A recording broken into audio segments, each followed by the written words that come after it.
Broadcasting live on YouTube, Facebook, and X. Here's your host, Andrew Romanella. Okay? Like, just get the hell out of here. Nobody cares what you think if you're not a Mets fan.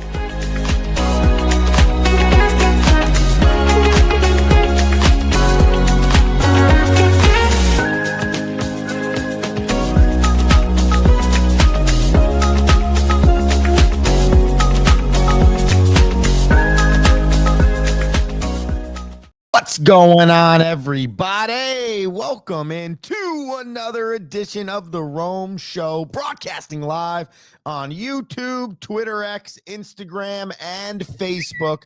I'm your host, Andrew Romanella. It's a Friday, December 5th, 2025, and we have a lot to get to today, especially on the gridiron. Thursday night football, college football conference championship games, and week 14 in the National Football League. So much to do here on the Rome Show. The pleasantries are this: youtube.com/the Romanellas. That's youtube.com/the Romanellas, Twitter, X, and Instagram, The Rome Show 1. That's Twitter, X, and Instagram, The Rome Show. Then the number one and OG social media site, Facebook.com/The Rome Show. We let the people know that today is day 2 of our fantastic giveaways here on The Rome Show.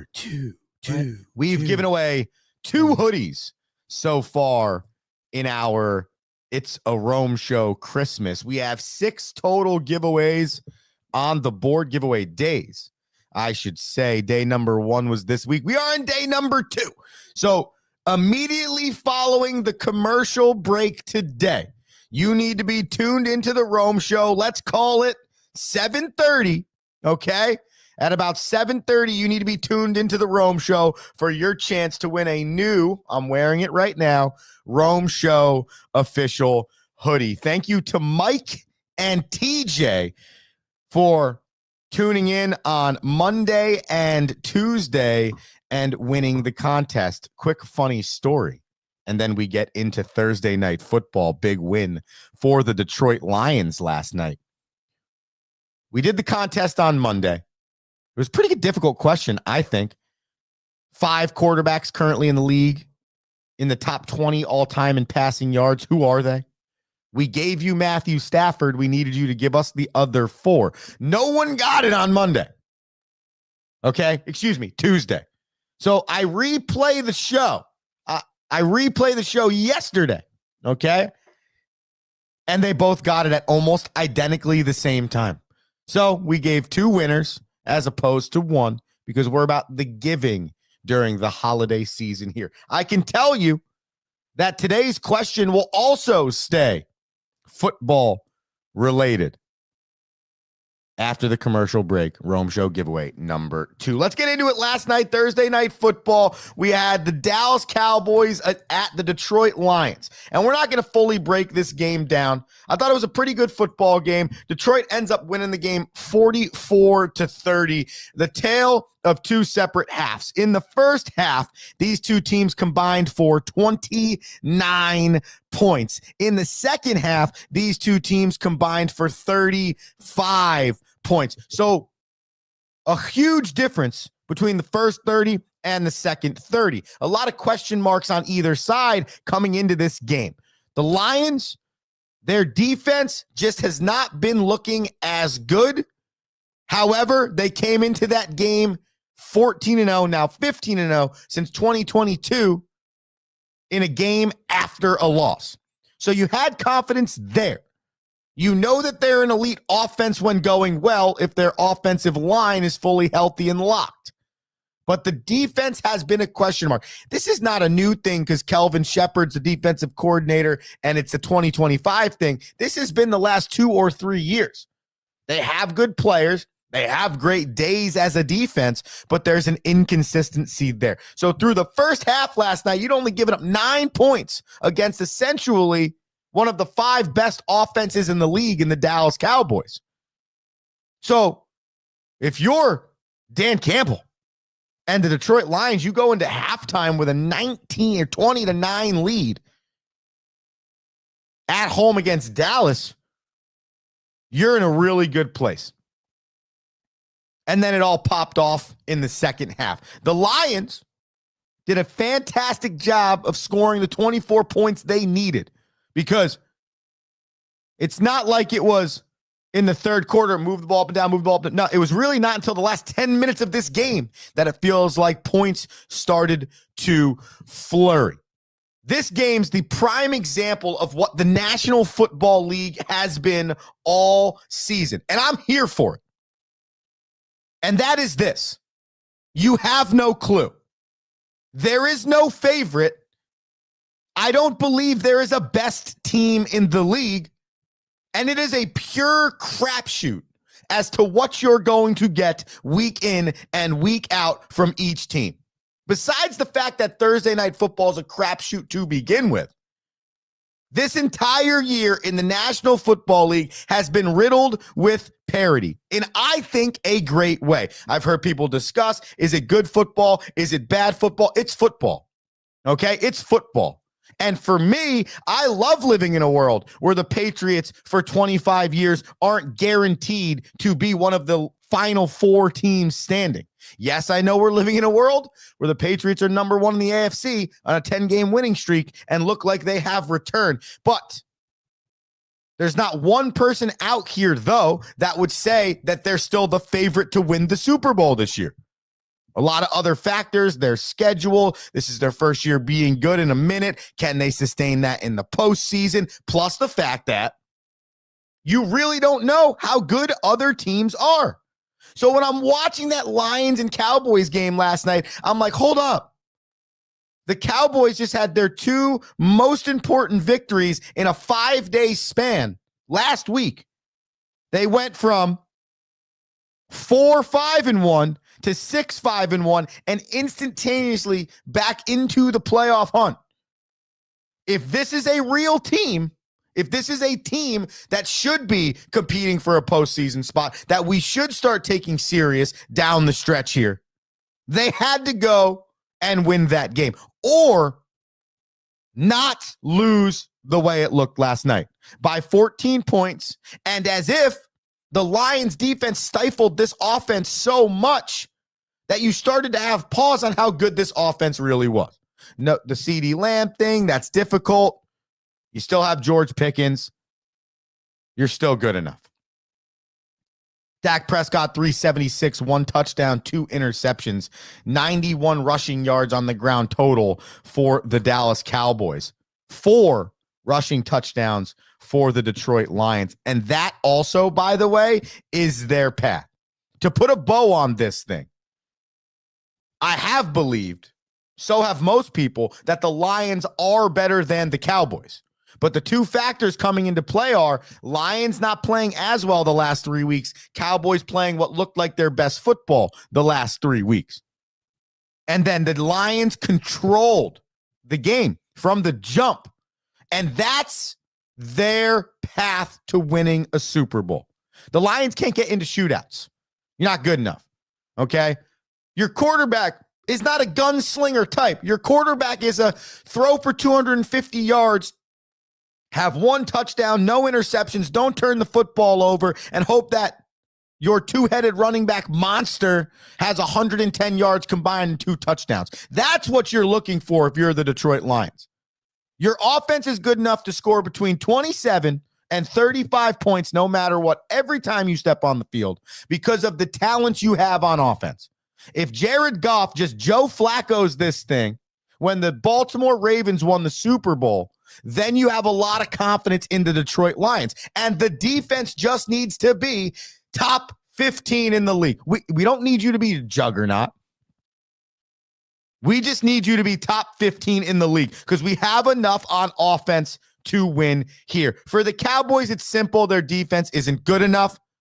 And there's an inconsistency with this team, whether it's with Dak Prescott at the helm or just simply in the building the last decade, that when it comes to a big game, quote unquote, or a bigger game, or a game that should prove that the Cowboys are as good as we thought they would be, somehow, some way. Doesn't matter the head coach. Doesn't matter what guy you got as the Mike linebacker calling the plays. Doesn't matter who your top wide receiver is, who your quarterback is, who your running back is. They find a way to lose that game. And that's in the water right now in Dallas. And they're going to have to figure that out. But nothing last night gave me good feeling on, the Lions can be a really good team to choose, that they can make a run to the Super Bowl. Oh, wow, the Cowboys, they really could be a playoff team. No, it's the exact opposite. Those two teams, again, reminded me last night that I have no freaking clue what's going to happen in this National Football League. And this weekend is gigantic. Week 14, the implications that Week 14 will have on the NFL season moving forward is off the charts. Here's some things to think about really quickly when you're looking at the playoff picture in the National Football League. Here are 3 teams that currently sit outside looking in heading into Week 14. The Kansas City Chiefs, they set in the 10 spot at 6-6. They cannot afford a loss this weekend. Under 500 heading into Week 15 with 9 teams ahead of you, either 500 or better. Yeah, you might be looking at, for the first time in the Andy Reid, Patrick Mahomes era, them not having a playoff contending season. Crazy, right? The Pittsburgh Steelers, a lot of conversation about fire Mike Tomlin. They sit at 6-6, just ahead of that Kansas City Chiefs team. They have the tiebreaker on best win percentage versus conference opponents. That does not matter, though, because they're still on the outside looking in. The Steelers, the Texans, 7-5. Okay?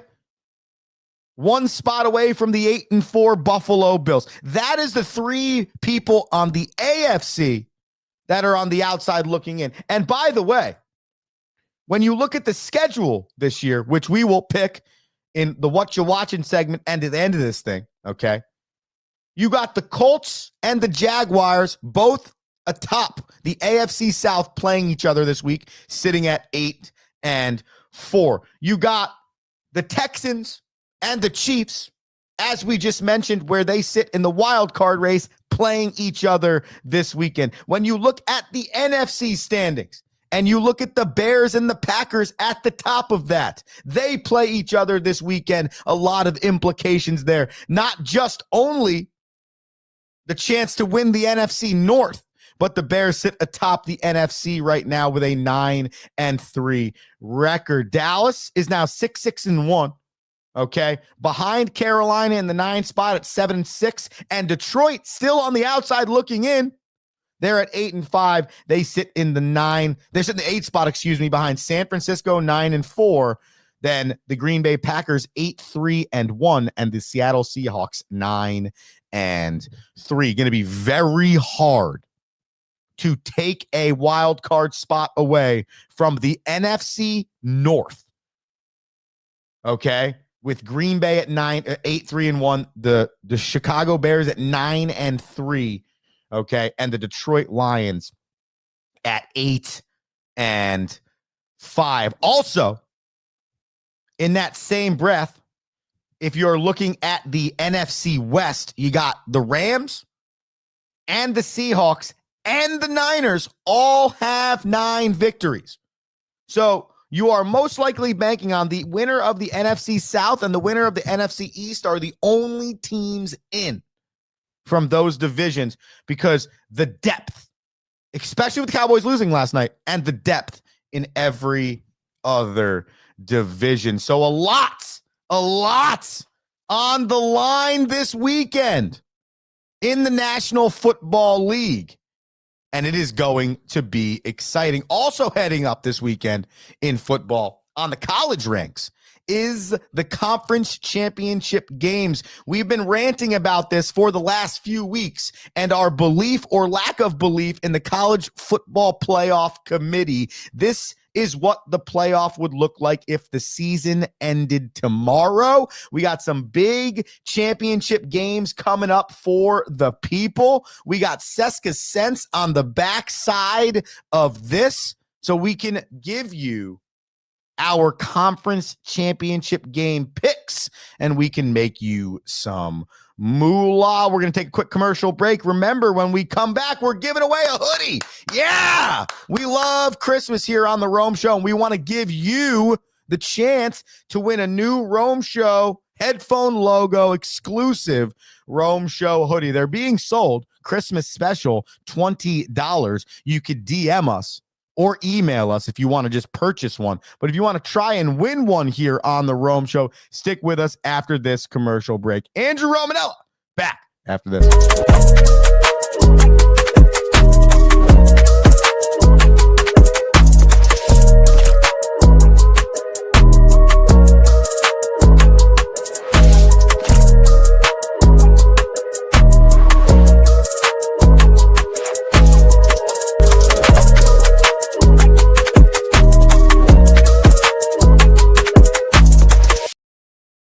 What is one thing every great leader has in common?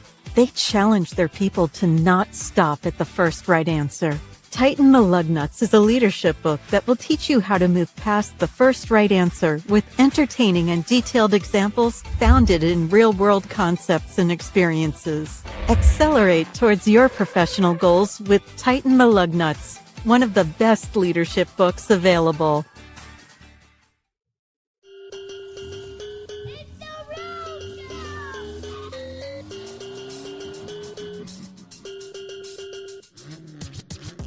Yeah.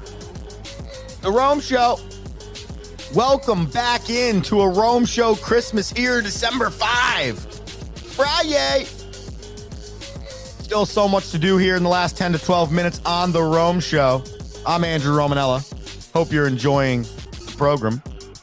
We are broadcasting live on youtube.com/the Romanellas, youtube.com/the Romanellas, Twitter X, Instagram, The Rome Show 1, Twitter X and Instagram, The Rome Show, then the number 1, Facebook.com/The Rome Show. It is day 2 of the Rome Show Christmas giveaway, and we want to throw something your way. All right, ladies and gentlemen, here we go.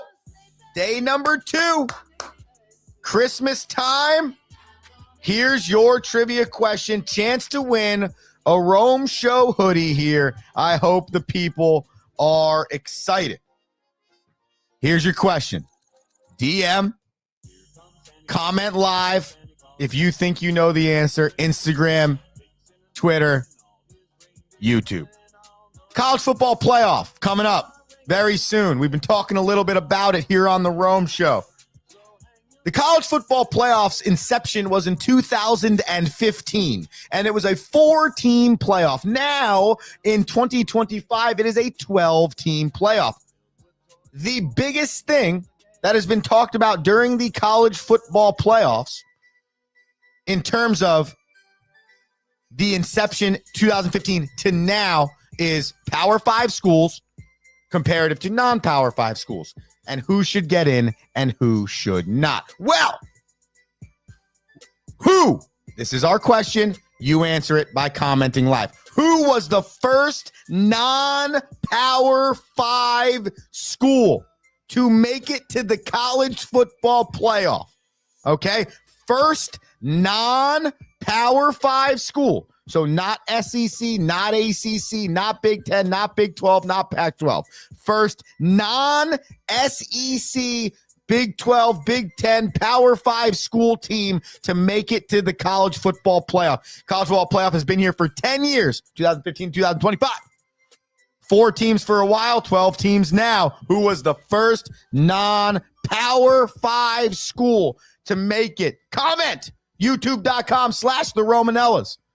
Twitter X, Instagram, The Rome Show 1. I want to see who might have that answer. You'll win yourself a Rome Show hoodie if you're the person with that answer. Let's get into one of our favorite segments of the week. It would be Seska's Sense. Seska's Sense, your weekly college football bananas, only on the Rome Show. Compliments of Rich Seska. Rich Seska is not liable for bad decisions you make with your bananas. These plays are merely educated guesses or even high-level personal intuition. This is not a get-rich-quick or pyramid scheme. We do not call ourselves experts, just fans. Viewer banana spending advised. All right, ladies and gentlemen, we are here with Seska Sense, and we are going to run you through the conference championship games in college football, okay? Our guy, Seska, was nice enough to give us a pick on every single championship game. But what we're going to throw up on the board here is the non-Power 4 games that I love the most that Seska picked. Okay. It's always fun to go after the Power 5s. All right. Or Power 4s, we're starting to call them now. But we've made a point all season, have Seska and I, to not forget about the little school that could. So our 4 conference championship picks in terms of you winning some bananas this weekend would be on your screen. Jacksonville State plus 2.5 versus Kennesaw State. North Texas minus 2.5 versus Tulane, a battle of 2 coaches who no longer are at the school. Boise State minus 4.5 versus UNLV in the Mountain West Championship game. We make a Sun Belt pick as we always do. We got JMU minus 23.5 versus Troy. Seska, a really honest quote here that I want to read on air.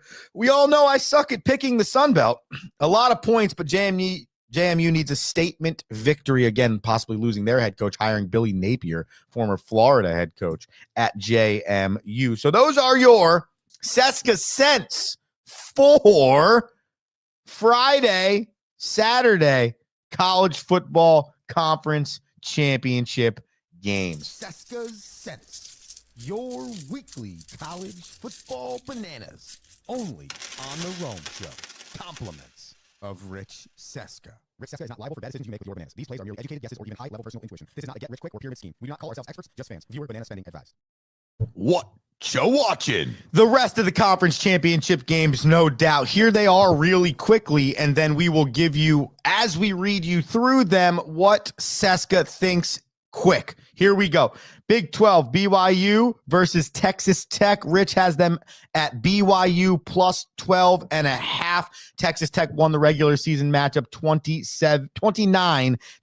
BYU needs this victory to potentially get into the conference or the college football playoff, The MAC championship, Western Michigan minus 2.5 versus Miami of Ohio. Another scenario where Rich is taking the team that lost in the regular season. Here's a crazy fact for you. The QB for Miami of Ohio, DeQuan Finn, is no longer with the program. Yes, you read that correctly. So the guy that helped the team get there is also no longer there to help them win. The ACC, weird situation, Virginia versus Duke. Seska's got Virginia at -4 versus Duke. It's been a bad conference all year. Virginia's been the best team, clear and outright. So just take them at the -4. The SEC, Georgia -2.5 versus Alabama. Kirby Smart 1-7 in his career versus Alabama. That's a wild statistic. Alabama won the regular season 24-21. More on the line for Alabama here than for Georgia. Seska's got them at Georgia -2.5. By the way, the Rome Show won on any social media platform. I cannot deal with the possibility of Alabama losing in a conference championship game and not making the college football playoff and being penalized for that. That is ridiculous. The Rome Show podcast, wherever you get your podcast, you want to hear my rant on that from the other day. Finally, Big Ten, Ohio State versus Indiana. Seska's got Ohio State -4. This is literally number 1 and number 2 in the country. How good has the Big Ten been? 2 Heisman Trophy candidates in this game. Fernando Mendoza and Julian Sayin, those 2 quarterbacks, go at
And we're about to finish this show. Right before we do that, we remind you of our trivia question. You want to win? Anybody? We've had some guesses. They're not right. I think this is a tough question. I love giving tough questions. Who is the first school in the college football playoff era that's not a Power 5 school to make it to the college football playoff? Non-Power 5 conference school. First one ever to make it to the college football playoff. Do you know? Write it in. Comment on Instagram. Comment on Twitter X. Comment on Facebook. We've had 2 winners so far during the It's a Rome Show Christmas segment. Okay? First Power 5 school, non-Power 5 school to make it to the conference champion or to college football playoff. All right, let's finish this thing off. Week 14, National Football League. Let's run through it for the people. All right, ladies and gentlemen, we got a good slate. We already mentioned it. We gave you the really important stuff for the weekend, and we didn't even mention this team, the Miami Dolphins. And it's tough. It's an uphill battle. It's a lot has to happen for them to possibly make the playoffs if they were to win out. But nonetheless, they have the chance to go to 6-7 and a 4-game winning streak against the New York Jetropolitans, who have won 3 of their last 5 contests and are playing the best football they've played all year, though they are 3-9. This game is at MetLife Stadium. It's cold this weekend in New Jersey. Okay. But though I usually pick against the Dolphins in cold weather, I will take the Dolphins in this game at the -2.5. I called this a few weeks ago. After Chris Greer got fired, the Dolphins won. I said, here's what's going to happen. They're going to win a bunch of games. They're going to get us all excited. They're going to somehow have a chance to make the playoffs. And then that's when they're going to lose it, or they're going to play bad, or they're going to remind us that they are the Miami Dolphins, but I'll take them at -2.5. The Seahawks play the Falcons. The only reason why I think this thing could be close is because it's on the road. Nonetheless, I think Seattle is a touchdown better than the Falcons. Give me Seattle at -7. Buffalo, they host the Bengals in Buffalo. Joe Burrow and the Bengals put a hurting on the Ravens on Thanksgiving Day. I'm going to ride with Joe Burrow and the Bengals. Give me the Bengals at +5.5. The Titans, they play the Browns. And the Titans are really just looking up to continue to lock up that number 1 pick for the 2nd straight year. The Browns are weirdly better than we think, but not as good as they should be per every single season. 3-9 the Browns are. They're favored by 4.5. I'll take the Browns at the -4.5, and we'll get to watch Shador again. Washington at Minnesota. Again, 2 teams should be way better than they are. They are not. Jaden Daniels, I think, might be back in this game. If he's not, you have a bad quarterback in Marcus Mariota against another bad quarterback in Brosmer, or even if J.J. McCarthy's playing. Minnesota's favored in this game by 1.5. I'm going to take the Commanders at the +1.5. No inklings here. Just, wow, what a bad football game. Buccaneers, they host the Saints. They're favored by 8.5. This is a large number for a Bucs team that's not really blown anyone out all year, though they're playing a bad 2-10 Saints team at home. The Bucs are starting to slowly get healthy. They had a big win last week. They're sitting at 7-5. They need another big win this week. I'm going to take the Bucs, and I'm going to take them at the -8.5. Big game here in the NFC South. AFC South. The Indianapolis Colts going to Jacksonville to play the Jaguars. 8-4 versus 8-4. Messed up fibula versus possibly not a good quarterback. It is quite the battle coming in Jacksonville. It's been a long time coming for these fan bases. The Colts since the Peyton Manning era and a little bit of the Andrew Luck era, and Jacksonville since ever, minus that one run for Blake Bortles. Big, the winner of this game. I am taking Jacksonville at home +1.5 because Indy's favored as a pick'em essentially on the road. I like Jacksonville in this scenario at the +1.5. Steelers, Ravens, huge contest, not only in the AFC North, but in the AFC playoff picture overall. The Ravens and Steelers are both coming off atrocious losses. The Ravens and the Steelers both have some serious question marks. So I'm going with the team that I already think is better, regardless of record. That's going to be the Baltimore Ravens, and I'll take them at the -5.5 at home. Broncos, Raiders. Raiders suck. Denver just not playing as good as they should, though they're 10-2. I know that's a crazy statement. I'll take Denver at -7.5. Bears, Packers. Winner of this is leading the NFC North. Loser of this, a harder road to get to hosting a home playoff game or just not being in the wild card. Dude, Green Bay's favored in this game by 6.5. I almost feel like that's disrespectful to the Bears. Part of that is because I think Vegas doesn't trust Chicago, which I don't disagree with. And Caleb Williams is really not that good of a quarterback when you look at the numbers. And with Green Bay's defense, it makes sense that Vegas would trend this way. However, I'm going to believe in what the Bears have put on paper through the first 13 weeks. It might not be insanely pretty offensively, but it is rough, tough, and good enough to beat good teams and win big games. So I'm going to take the Bears at the +6.5. Do I think they win the game outright? I don't think so. But do I think they keep this win in a touchdown? Absolutely. Bears plus the 3.5. 2 more games to finish. The Rams at the Cardinals, easy. Give me the Rams at -8.5.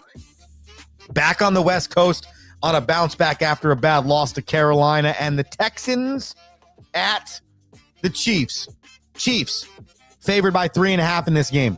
I think both offenses are comparable right now, but I think the Texans defense is better at this current moment than the Kansas City Chiefs. So I'm actually going to take the Texans on the road. Give me the points at the +3.5. That's the secondary version of what show watching, or whatever we want to call it. Number. Nope, that's the goal horn. That doesn't matter. We were going to hit the bananas button, but you know the deal. We call them bananas. Those are our picks, Week 14 National Football League. Let's take a quick look at our current contest before we leave here on the Rome Show. I am not seeing the right answer from our write-in. Sometimes people text me. I am not seeing that as well. So I will put it up on social media, much like I did the other day. We've had 2 contestant winners to this point. Ladies and gentlemen, you can wear this nice hoodie. Different colors. I have different options, by the way. We've given out 3 hoodies in the last 3 weeks. We made a gray and a red option. We've made a black and a teal option. And we've made a black and a baby blue option. If you can answer the question,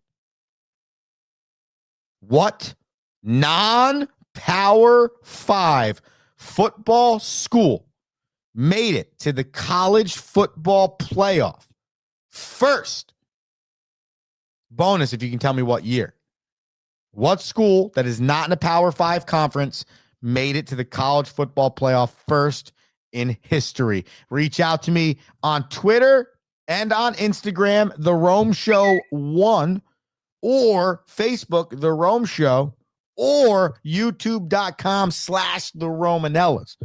If you can answer what non-Power 5 school was the first school to make it to the college football playoff in the NCAA. It has been an absolute blast with the people today here on the Rome Show. It's been a fun week. Thank you for everybody that's tuned in. Remember, subscribe, like, share, show the podcast to people. Oh, man, we have a winner. Our own Seska Sense writes in with the answer. It is the Cincinnati Bearcats. Wow, on the way out of the show. That's beautiful stuff. We don't have any of those rules here where if you work for the show, you can't win the contest. BS, dude, BS. Seska, we are getting you a hoodie. It was the Cincinnati Bearcats. It was the year 2021. How about that? 6 years of the 4-team playoff before a team could get in that was not a Power 5 school. Congratulations to Rich, to TJ, and to Mike, our contest winners so far during a Rome Show Christmas. And congratulations to Connor, who was our Thanksgiving area time, whatever, winner. Andrew Romanella. Dude, you got to share the show with a friend. It's electric. We'll see you on Monday. Peace!